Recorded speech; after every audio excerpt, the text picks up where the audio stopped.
Observamos el mundo para comprenderlo y para poder evolucionar. La inteligencia nos ha permitido forjar herramientas para comprender lo pequeño y lo infinitamente grande.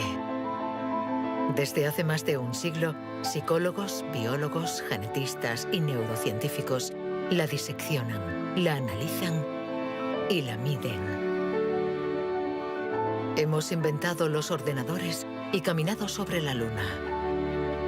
Pero contrariamente a lo que podríamos creer, nuestra inteligencia individual no ha aumentado. Hoy en día, la ciencia explora las diferentes facetas de nuestra inteligencia. Pero, ¿saben en realidad los científicos qué es la inteligencia?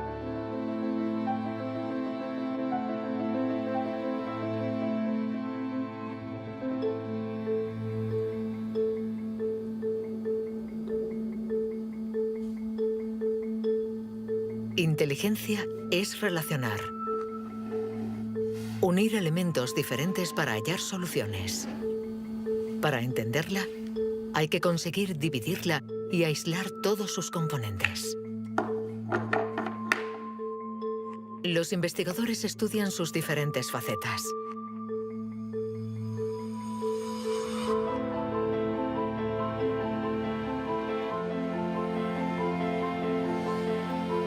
Para medir la inteligencia, una de las primeras propuestas ha sido medir la velocidad a la que reacciona el cerebro.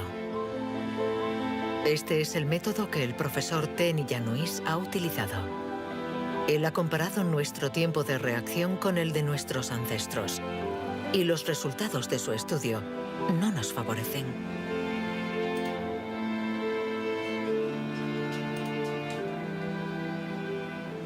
Para medir el tiempo de reacción, mostramos a una persona una luz sobre una pantalla y está pulsando un botón lo más rápido posible. Debe decir si la luz aparece a la derecha o a la izquierda. No es un acto reflejo, sino una información simple que nuestro cerebro debe procesar. Estos estudios sobre el tiempo de reacción son muy antiguos. Muchos de ellos los llevó a cabo Francis Galton, primo de Charles Darwin, entre 1860 y 1880 en Gran Bretaña. Galton hizo pruebas a muchos miles de personas representativas de la población de la época. La gente tenía entonces un tiempo de reacción muy rápido. Nosotros hemos buscado estudios comparables que hubieran sido hechos durante los últimos 120 años y hemos encontrado unos 15. Al compararlos, hemos podido comprobar que durante los últimos 150 años la gente se ha hecho cada vez más y más lenta.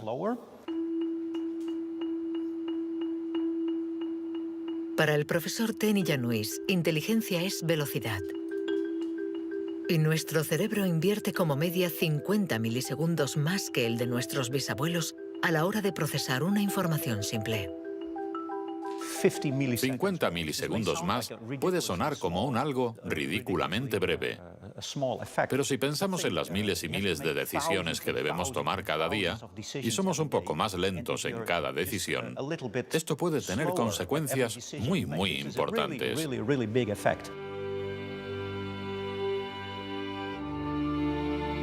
El profesor Tenny Januis está convencido de que somos menos inteligentes que en el siglo XIX.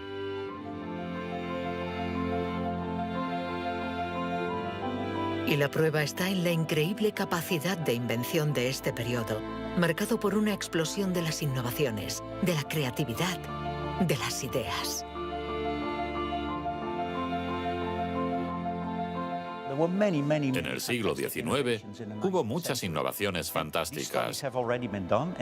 Hay estudios que muestran que el número de inventos por habitante era 4 veces mayor que hoy en día. El profesor Tenny Januis piensa que nuestra inteligencia está en declive desde hace por lo menos 150 años. Pero en el siglo XIX, Sir Francis Galton ya pensaba que los ingleses eran bastante menos inteligentes que los griegos de la antigüedad, donde no faltaban las mentes brillantes. Entonces, y los predecesores de los griegos, los hombres prehistóricos. Es extremadamente difícil medir su inteligencia. Sin embargo, en el Instituto Max Planck de Leipzig intentan responder a esta pregunta reconstruyendo el cerebro de nuestros antepasados de la prehistoria.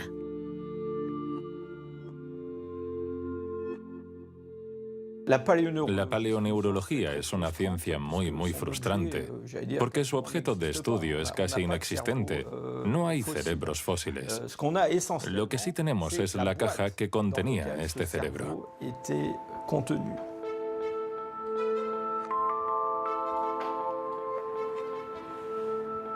Al comparar nuestro cerebro con el del hombre prehistórico, los científicos han encontrado diferencias no solo en la forma, sino también en el tamaño. Algunos de estos individuos tenían un cerebro más grande que el nuestro.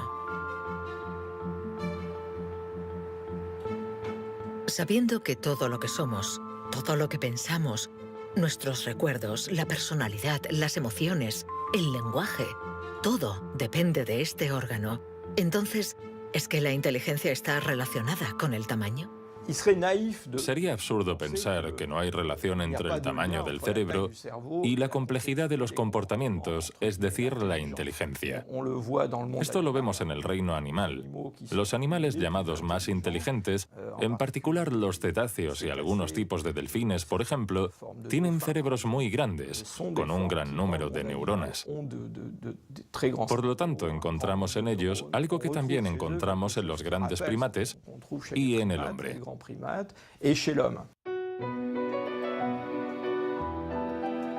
La evolución hizo crecer el tamaño de nuestro cerebro durante 2 millones de años, hasta alcanzar su máximo hace unos 15.000 años. El hombre de Cro-Magnon, que pintó en la cueva de Lascaux hace unos 17.000 años, era un Homo sapiens como nosotros. Pero de todos los Homo sapiens, este era el que tenía el cerebro más grande. El tamaño de nuestro cerebro ha disminuido en comparación con el de este antepasado. Y según algunos investigadores, somos menos inteligentes que él. Pero esta teoría no es compartida por todos.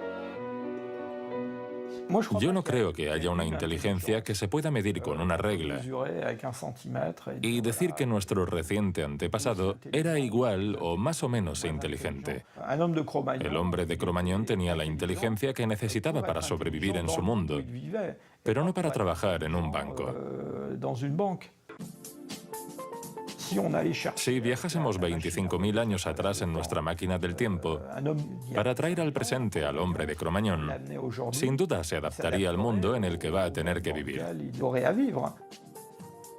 Historically, you guys have struggled to adapt. Yeah, right. Walking upright, discovering fire, inventing the wheel, laying the foundation for all mankind. You're right. Good point. Sorry we couldn't get that to you sooner. Connie, your reaction? We live in a society where the individual ego and the group dynamic are in constant struggle. Response? Yeah, I have a response. What? ¿Más inteligente? ¿Menos inteligente? Cuando intentamos medir la inteligencia, todo se complica. Y sin embargo, lo hacemos continuamente. En las universidades del mundo entero se enseña qué es la inteligencia. Y todos nosotros, sin ser especialistas, la medimos cada día.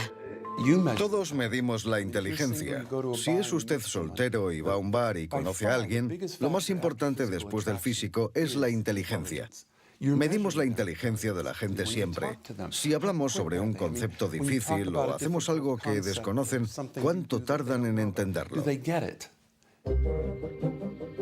Medir la inteligencia analizando las respuestas. Evaluando la pertinencia de las acciones. Comparando a los individuos. Un método que dio lugar a la única herramienta de la que disponemos para medir la inteligencia. El cociente intelectual, inventado por Alfred Binet a principios del siglo XX. Alfred Binet criticó bastante a los alienistas, los psiquiatras de la época. que hacían diagnósticos para juzgar la discapacidad intelectual, separando en grandes categorías: los idiotas, que tenían el grado más alto de discapacidad, después los imbéciles y luego los tontos.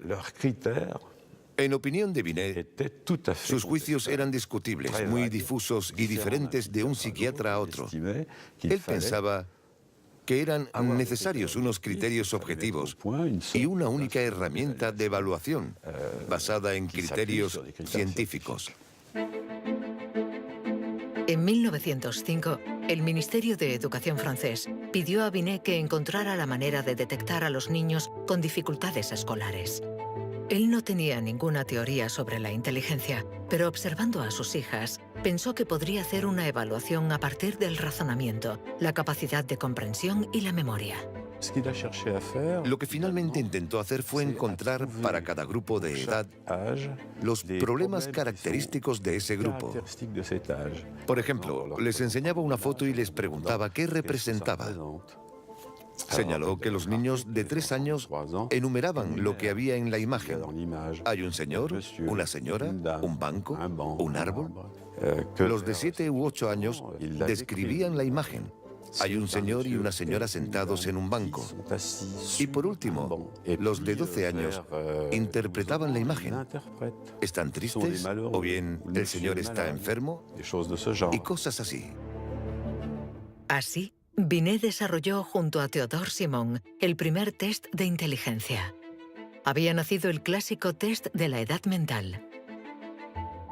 Es la relación entre la edad mental dada por el resultado del test y la edad real de la persona. La cifra se multiplica por 100 para obtener el cociente intelectual. Si un niño de 10 años resuelve las pruebas de uno de 12, será un niño adelantado y tendrá un cociente de 120. La idea era relacionar el rendimiento de un individuo con el de otros individuos comparables, es decir, los que están exactamente en la misma categoría de edad, la misma cultura, etc. Y, obviamente, partiendo de una serie de puntuaciones en la prueba para una edad determinada. El cociente intelectual es la posición de un individuo comparado con el rendimiento de otros que son como él o ella, es decir, de la misma edad. Le damos al cociente intelectual un poder exagerado, porque pretende medir una cualidad tan particular como la inteligencia. Es difícil resistirse a la tentación de medirse, de compararse. Lo que sí es un poco ridículo es lo que nos encontramos actualmente en Internet, como las páginas web que calculan nuestro cociente intelectual. La gente hace el test, se encuentra con una cifra y la interpreta. Y si, por ejemplo, esta cifra no es buena, pensamos que no somos inteligentes. Es absolutamente catastrófico. El 2. Es ridículo pensar que una cifra defina a una persona. El 4. El 3. Solo un psicólogo hará un test fiable del cociente intelectual. El 2. Ya que debemos saber cómo interpretarlo en relación con el pasado del individuo, su presente El 2 y el 3. y su personalidad. Este cociente mide la inteligencia. Compara a las personas. Pero ¿nos permite saber si nuestra inteligencia ha evolucionado desde que Binet lo inventó hace más de un siglo? ¿Obtenemos mejores resultados en el test hoy? En Nueva Zelanda es donde por primera vez han respondido a esta pregunta. Allí, James Flynn ha hecho un descubrimiento sorprendente que los científicos de todo el mundo han bautizado como el efecto Flynn. El efecto Flynn supone el descubrimiento de que todas las naciones que entraron en la era industrial han obtenido mejoras considerables en los tests de cociente intelectual. He revisado toda la variedad de estas pruebas en 40 países, como en Francia, Holanda o Noruega, donde los jóvenes habían sido llamados al servicio militar. Se les ha dado cada año exactamente el mismo test, y las mejoras son muy evidentes. Hace 1 o 2 generaciones, la gente obtenía una media de 30 respuestas sobre 60. Hoy obtienen 45. Después de evaluar decenas y decenas de estudios, James Flynn ha mostrado que desde hace más de 60 años obtenemos mejores resultados en estos test. ¿Quiere esto decir que ahora somos más inteligentes que nuestros abuelos?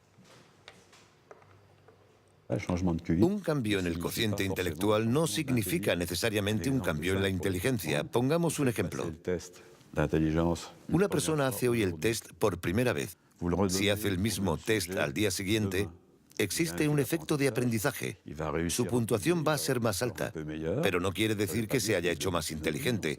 Solo significa que se ha familiarizado con el test. El aumento del cociente intelectual se debe en gran medida al entorno, mejor alimentación y mejor educación. Nuestro cociente aumentaría de 2 a 3 puntos por cada año de escuela, y los años de escolarización han pasado de una media de 6 a principios del siglo XX a los 11 años de hoy en los países industrializados. Todos estos cambios añadidos han incrementado los resultados. Cuando realizamos un test hoy, estamos preparados en la medida en que la escolarización y otra serie de factores nos han dado la capacidad de aplicar nuestra lógica de forma abstracta. Es decir, que podemos ver una serie de números y acertar el siguiente.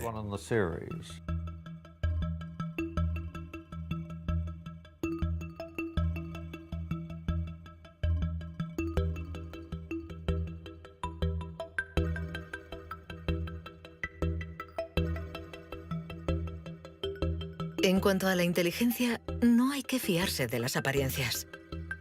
Tener mejores resultados en estos test no implica que seamos más inteligentes. Se trata solamente de que estamos mejor preparados para pasar el test.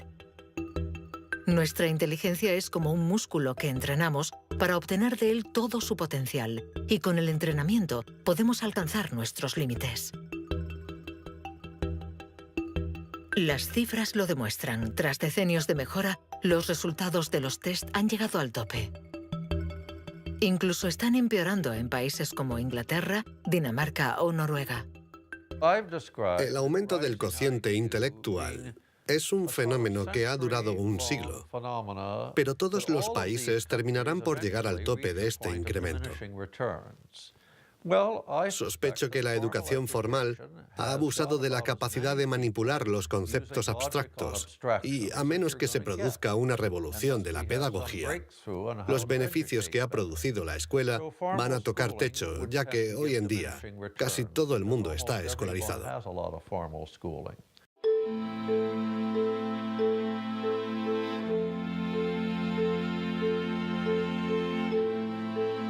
Un cociente estancado. Cerebros cada vez más lentos y más pequeños. ¿Dónde está nuestra inteligencia? Las primeras herramientas para medir la inteligencia se inventaron hace más de un siglo. Y todavía estamos influenciados por las teorías de Sir Francis Galton y Alfred Binet. Pero hoy podemos llegar más lejos. En lugar de medir lo que la inteligencia produce, pongamos nuestra atención en el órgano que produce la inteligencia.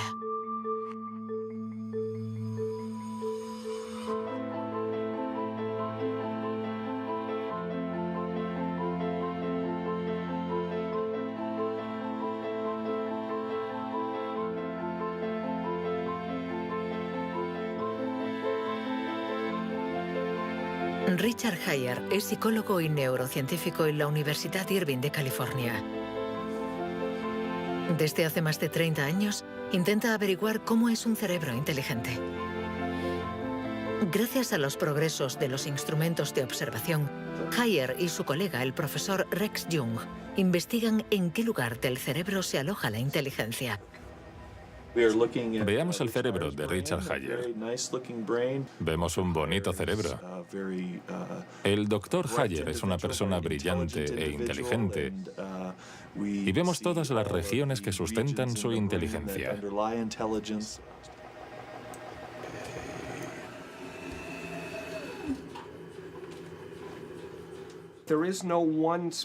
No existe ninguna zona en el cerebro a la que podamos llamar centro de inteligencia.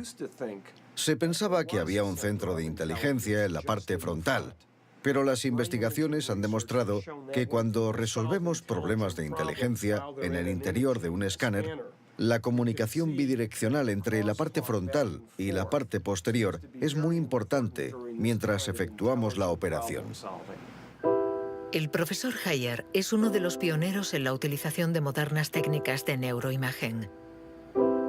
Su primer estudio data de 1988. Hasta entonces, nadie había utilizado estas herramientas para investigar la inteligencia. Hemos encontrado áreas del cerebro que se activan cuando hacemos un test de inteligencia.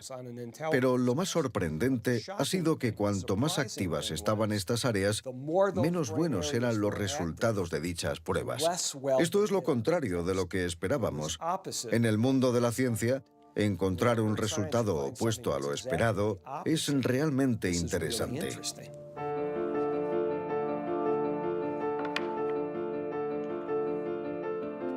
Un cerebro inteligente no es un cerebro que funciona más, sino todo lo contrario. Es un cerebro que funciona menos. Esto es lo que llamamos neuroeficacia. Ser inteligente consiste en resolver un problema con el mínimo esfuerzo.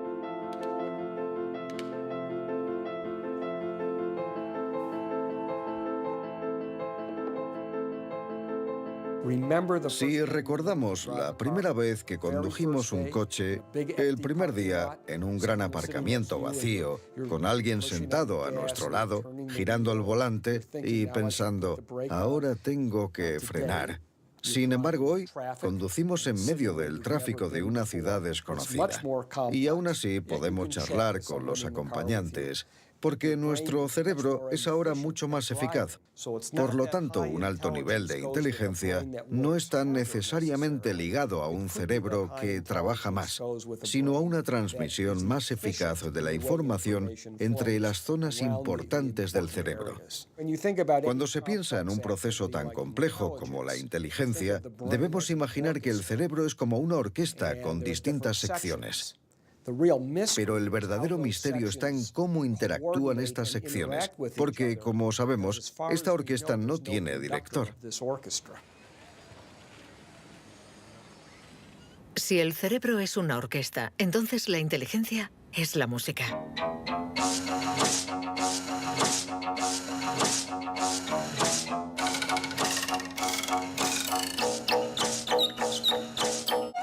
Cuando empezamos a interpretar la partitura, nunca sabemos cómo van a tocar juntos los músicos.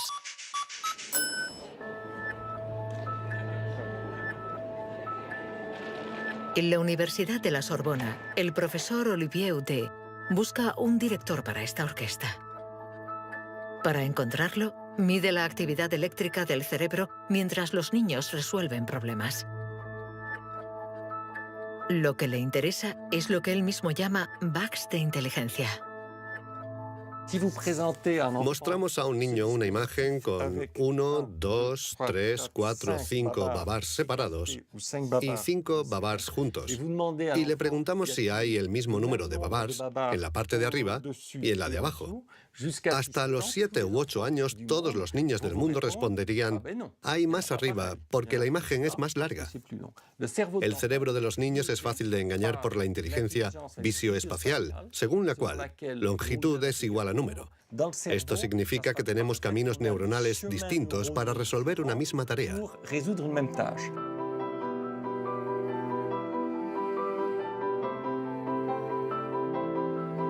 Contar o medir.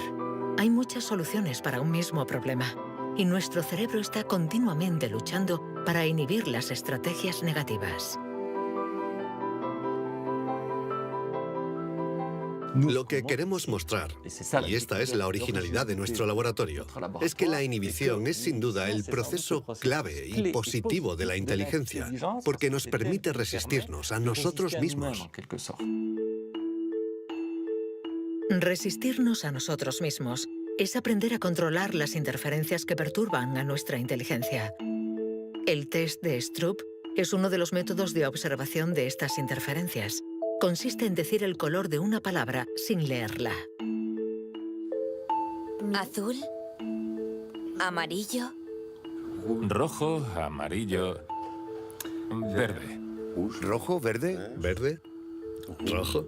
Verde, amarillo. Amarillo, rojo. amarillo, amarillo, rojo. ¿Amarillo? ¿Rojo?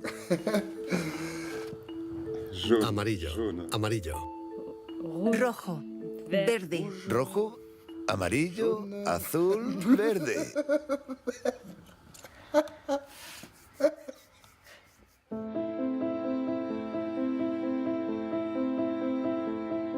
Para resolver un problema usamos diferentes regiones del cerebro unidas entre sí, pero que a veces entran en competencia. Pero ¿cómo se comunican las diferentes regiones? Este tema le interesa al profesor Douglas Fields, del Instituto Nacional de la Salud de Washington. El cerebro está hecho de dos clases de tejidos, materia blanca y materia gris. Todos hemos oído hablar de la materia gris, que es donde se encuentran las neuronas, en la superficie del cerebro. Pero debajo hay miles de conexiones, de cables, de axones que conectan las neuronas formando circuitos. Y es de color blanco porque estos axones están aislados por una membrana celular llamada mielina.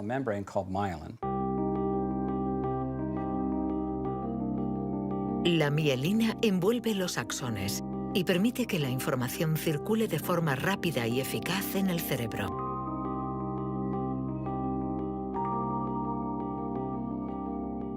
Cuando nace un niño, su cerebro no está maduro. Sus funciones son mínimas. Un bebé no puede hacer casi nada. No puede alimentarse, su visión es muy limitada, no puede andar ni sujetar su cabeza. Esto se debe a que nuestro cerebro está siendo permanentemente moldeado por el entorno. Y una de las cosas más interesantes respecto a la mielina es que se forma después de nacer. La mielina es esencial para que la información circule de forma eficaz por el cerebro. Es esencial para nuestra inteligencia. Pero en la actualidad, la formación de la mielina está alterada. Barbara Demnex, endocrinóloga del Museo de Historia Natural de París, estudia cómo nuestra inteligencia está amenazada por uno de los azotes del siglo XXI. La contaminación. En cualquier parte del mundo donde vivas, estarás expuesto a ciertas sustancias químicas que interfieren en el funcionamiento de la hormona tiroidea. Esta es la hormona producida por la glándula tiroides que está en la base del cuello. Es necesaria para el desarrollo del cerebro desde las primeras etapas del feto hasta una edad más avanzada como la mía, para asegurar el mantenimiento de las funciones mentales, incluida la mielinización. La Autoridad Europea de Seguridad Alimentaria ha analizado 297 pesticidas. Entre ellos, más de 100 afectan al funcionamiento de la hormona tiroidea, como el bisfenol A, el PCB y los productos ignífugos. Productos químicos con los que estamos en contacto a diario.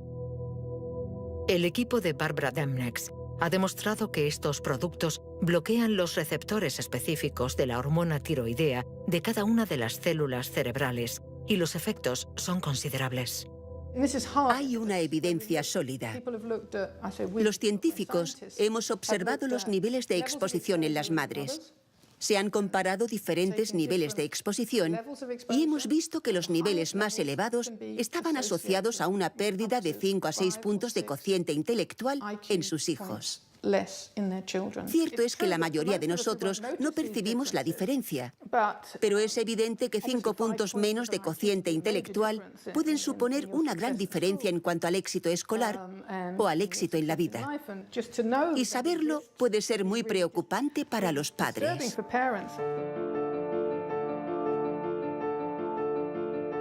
Nuestra inteligencia nos ha permitido crear un mundo complejo, pero a costa de degradar el medio ambiente. Y podríamos estar pagando el precio si esta degradación afecta a nuestro cerebro, actuando, por ejemplo, sobre la mielina. Pero si este fenómeno se confirma, ¿qué haremos? Durante más de un siglo, hemos pensado que los procesos mentales se debían solo a la actividad eléctrica de las neuronas. Pero hoy, los neurólogos han comenzado a explorar nuevos campos. Tan solo el 15% de las células del cerebro son neuronas. El resto, el 85%, no se comunican mediante impulsos eléctricos. Las llamamos glía. Nuevos métodos nos han permitido ver, para nuestra sorpresa, que las células gliales se comunican entre ellas y con las neuronas sin electricidad. Esto es un punto de partida fascinante, porque supone un cambio fundamental de conceptos respecto al funcionamiento del cerebro a nivel celular. Células gliales. Células mucho más numerosas que las neuronas y que forman su entorno. Algunas fabrican la mielina. Otras alimentan a las neuronas y las protegen. Estas se denominan astrocitos.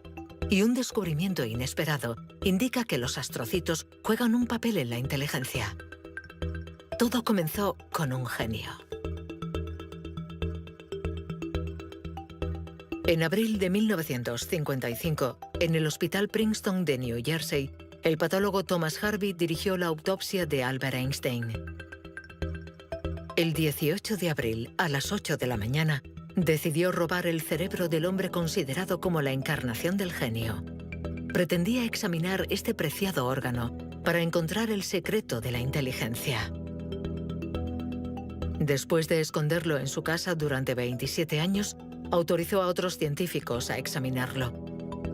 Estos descubrieron en el cerebro de Einstein lo que podría ser el secreto de su inteligencia. El cerebro de Albert Einstein fue examinado para ver qué era lo que lo hacía más inteligente, y no pudieron encontrar ninguna diferencia en el número de neuronas ni en el tamaño. No había nada, excepto que su cerebro tenía más astrocitos. Esto llamó la atención de mucha gente sobre el papel de los astrocitos en la inteligencia. Los astrocitos. Células gliales identificadas hace más de un siglo. Aunque en los últimos años, los científicos han comprendido que su función no era mucho más compleja de lo que imaginaban. Los astrocitos sirven para muchas cosas. Controlan la sinapsis, controlan el flujo sanguíneo en el cerebro, alimentan a las neuronas, reaccionan a las heridas. Todas estas cosas estaban consideradas como tareas menores que los astrocitos hacían en el cerebro, y no habían sido tomadas muy en serio hasta que se dieron cuenta de lo determinantes que son los astrocitos para las neuronas. Un astrocito humano controla cientos de neuronas, muchas más que, por ejemplo, un astrocito de ratón. Basándose en esta observación, un equipo de la Universidad de Rochester ha realizado un experimento fascinante. Para entender mejor la inteligencia humana, han decidido cruzar la barrera de la especie y han trasplantado astrocitos humanos en el cerebro de un ratón.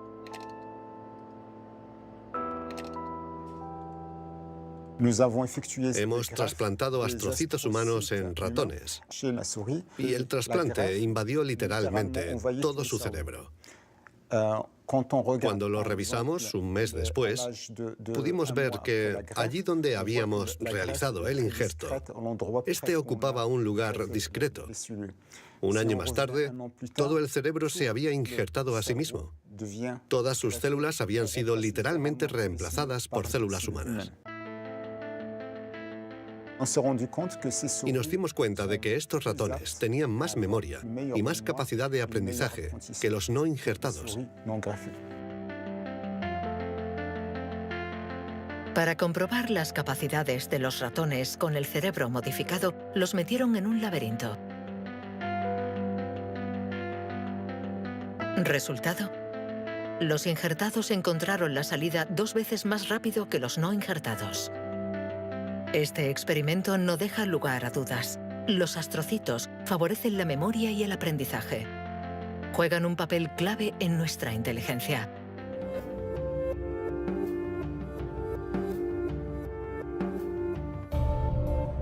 La inteligencia se refleja en el funcionamiento del cerebro. Pero ¿cómo se explica la diferencia entre las inteligencias de nuestros colegas, amigos o padres? ¿Es que tienen más materia blanca, menos astrocitos o sus neuronas son más rápidas?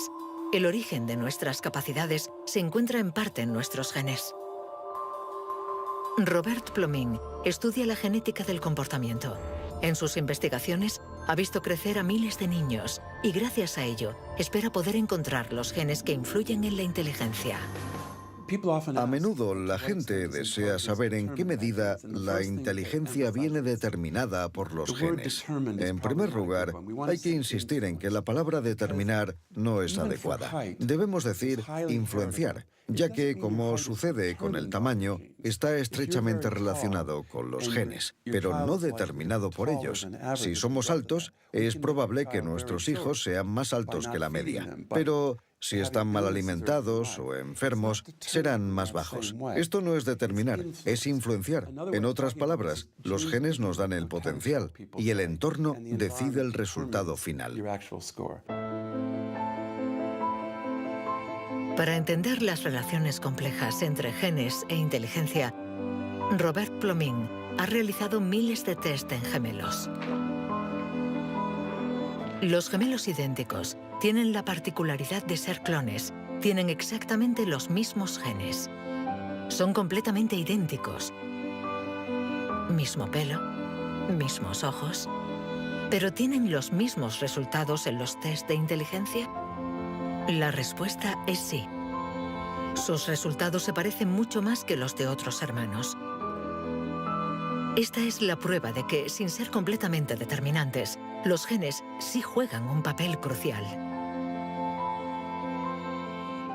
La mayoría de los países del mundo, más de 100, dispone actualmente de registros de gemelos porque reconocen la importancia del método gemelar a la hora de calcular la influencia de los genes. La siguiente etapa de nuestras investigaciones consiste en encontrar los genes responsables de la inteligencia. Para esto, Robert Plomin ha utilizado chips de ADN capaces de detectar más de 1 millón de marcadores genéticos. Comparando el ADN de los que tenían buenos resultados en los test, Plomin quería saber si ciertos genes se dan con más frecuencia. Pero la identificación precisa de estos genes es mucho más complicada de lo que esperaba.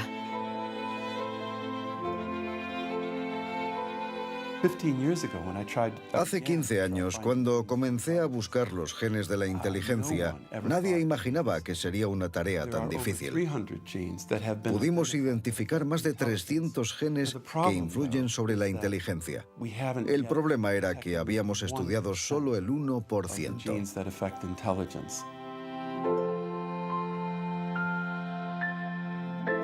La inteligencia está influenciada por la interacción de muchos miles de genes que conforman una red increíblemente compleja. Además, producen efectos distintos en función de la región del cerebro donde actúen. Antes pensábamos que el cerebro funcionaba por áreas.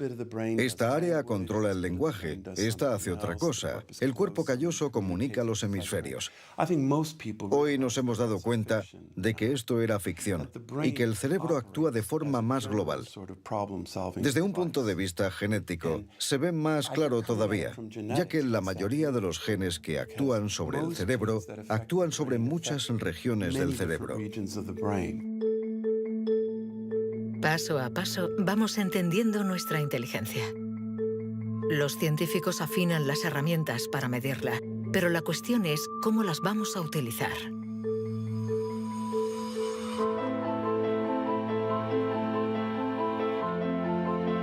La inteligencia es lo que mejor predice nuestro nivel de estudios o nuestro empleo. Por lo tanto, hablar de la inteligencia es delicado, ya que tendemos a valorar, clasificar y jerarquizar, con el riesgo a equivocarnos que conlleva. El error de razonamiento está en considerar que la inteligencia puede ser esencialmente hereditaria. Y esto nos ha llevado a divagaciones, en mi opinión, total y absolutamente ridículas.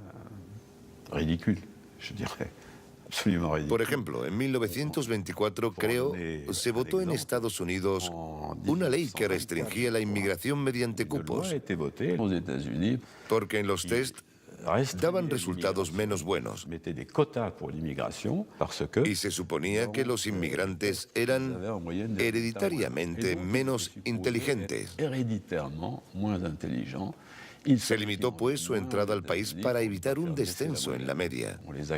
Como sabemos, entraban por la isla de Ellis, frente a Nueva York, donde muchos de ellos eran devueltos, sobre todo aquellos que se anticiparon al auge del nazismo. Pienso especialmente en los judíos de Europa del Este que fueron expulsados por razones absolutamente estúpidas. Durante mucho tiempo, creímos que nuestro origen era determinante y que nuestra herencia controlaba nuestras vidas. Después, por suerte, la ciencia ha abandonado esta visión determinista. Pero la inteligencia es algo especial. Un tema tan sensible que los pasos en falso han marcado su historia. William Shockley, físico visionario y premio Nobel por su descubrimiento del transistor, resultó menos brillante en sus estudios sobre la inteligencia. Dr. Shockley, if you could answer it yes or no, I would appreciate it. Do you believe that black people are inferior in intelligence because of their heredity? What I say is this. My research leads me, and it's a tragic conclusion, really, my research leads me inescapably to the opinion that the major cause of the American Negro's intellectual and social deficits is hereditary and racially genetic in origin, and thus not remediable to a major degree by practical improvements in environment. Then what do you see as the solution to the problem? I would propose that you would offer a bonus to everyone to be sterilized. The offer is based upon the best estimates, best scientific estimates that one can have of any genetically carried disabilities. 1974, prácticamente ayer. Una época nada lejana. Algunos utilizaban el cociente intelectual para justificar su racismo y excluir lo diferente. Joseph Skobanek sufre el síndrome de Asperger, una forma de autismo compatible con un cociente elevado. Graduado en ciencias políticas, doctor en filosofía y escritor, con 6 años no hablaba una palabra. Hoy habla 7 idiomas, entre ellos el hebreo, el árabe, el persa y el azerí. Yo formaba parte de esos niños cuyo destino era la basura. Durante mucho tiempo nos dijeron que las personas autistas eran deficientes intelectuales. Autismo llegó a ser casi sinónimo de discapacidad intelectual. Sin embargo, hoy sabemos que esto no es así. Toda sociedad humana necesita una jerarquía. Necesita gente que marque la diferencia. Y tendemos a resumirlo todo bajo un criterio único. En Estados Unidos, la calidad humana y las jerarquías se definen por el cociente intelectual. En Francia puede ser cualquier concurso administrativo. En la China imperial eran los famosos exámenes del mandarín. Pero todo esto reposa sobre una idea central y, sin embargo, errónea, la de que hay una única escala para medir la inteligencia de la humanidad. Y todo aquel que predica estas teorías se sitúa a sí mismo en lo más alto. La inteligencia como escala única de la humanidad. ¿Pero se puede definir lo humano desde una sola dimensión? ¿Podemos ser definidos tan solo por la inteligencia cuando ella misma tiene tantas facetas distintas?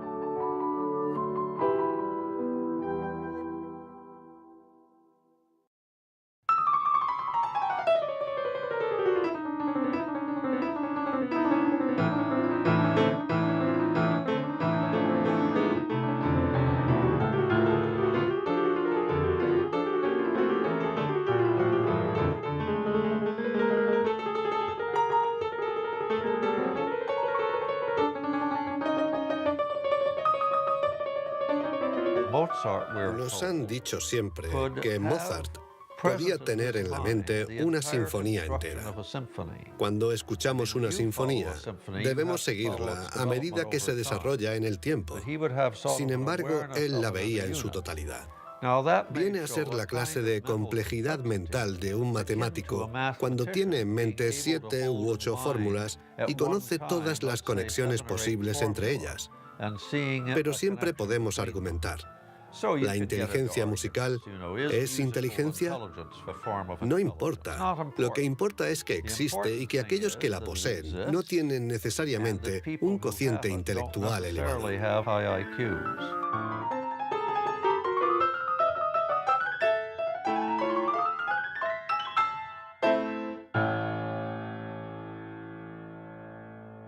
Siempre ha existido una reticencia a considerar que existen formas distintas de inteligencia y una cierta tendencia a querer determinar un cociente intelectual general.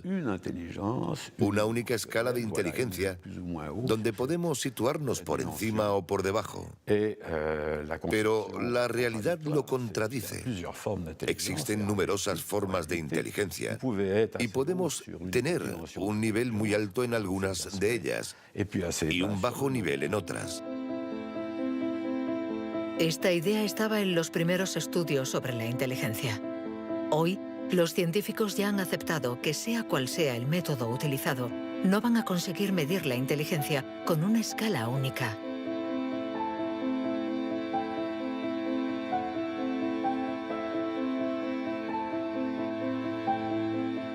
En la Universidad de Nuevo México, el profesor Rex Jung está convencido de que para resolver cualquier tipo de problema usamos distintos tipos de razonamiento. Y lo que llamamos inteligencia no es sino uno más de ellos.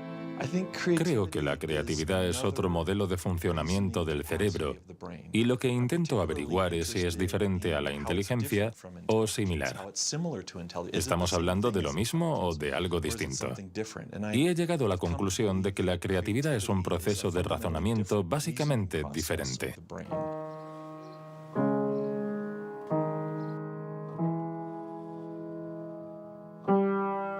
Leer una partitura es ser inteligente utilizando nuestros conocimientos.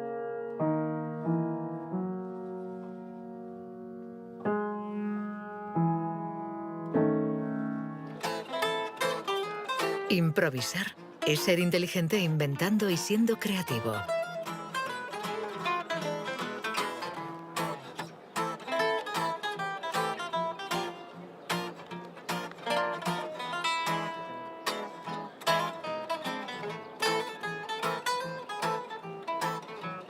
Un músico puede ser a la vez inteligente y creativo, un sujeto de estudio ideal.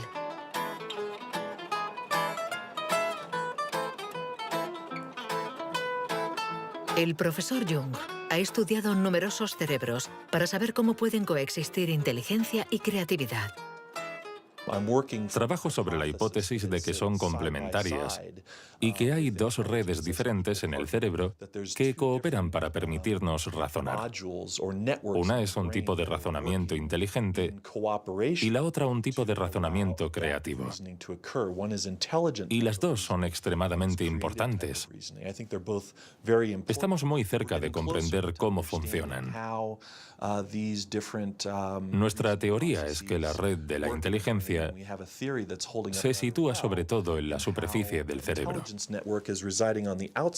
Con la creatividad las cosas son diferentes, porque depende principalmente de la llamada red de modo por defecto, situada en el interior del cerebro. Estas dos redes intercambian permanentemente información para que podamos resolver los problemas que nos plantea el mundo en que vivimos.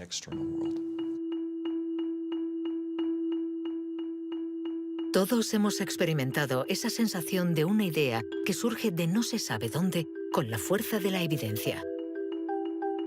Lo que nos revelan los neurocientíficos es que la forma de razonamiento inventivo creativo es una única forma de razonamiento. ¿Podemos ser inteligentes sin ser creativos? ¿O creativos sin ser inteligentes? ¿Esta cuestión tiene sentido? Para evolucionar de forma inteligente, ¿no necesitamos todos los recursos de nuestra mente? No podemos ser creativos, por ejemplo, en física, si solo tenemos formación en física. Para ser creativos en física, necesitamos estar educados en ese universo extraño y poder utilizar y reutilizar los mecanismos mentales que hemos aprendido en otros contextos. El problema de las investigaciones estériles es que se encierran en su burbuja y no dan ni reciben información. Por el contrario, las personas creativas son aquellas que importan ideas de un universo a otro.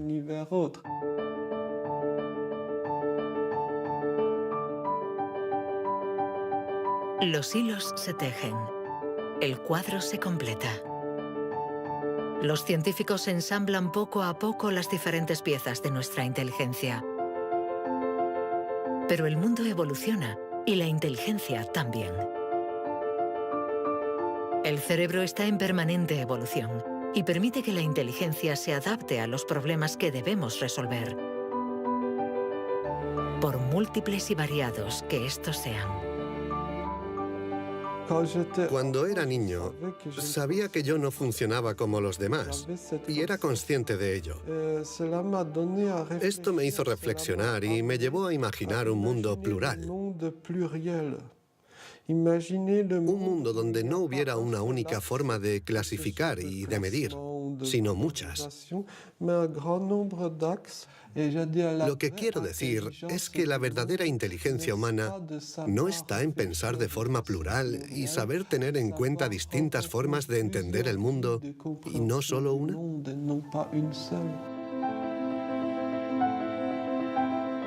El papel de la ciencia no debe ser el de decir si somos más o menos inteligentes que nuestros vecinos o que nuestros antepasados, sino el de ayudarnos a entender cómo funciona nuestro cerebro. Así, sabremos cuidar nuestra inteligencia y también mejorarla para tejer hilos de unión entre nosotros y la diversidad que nos rodea.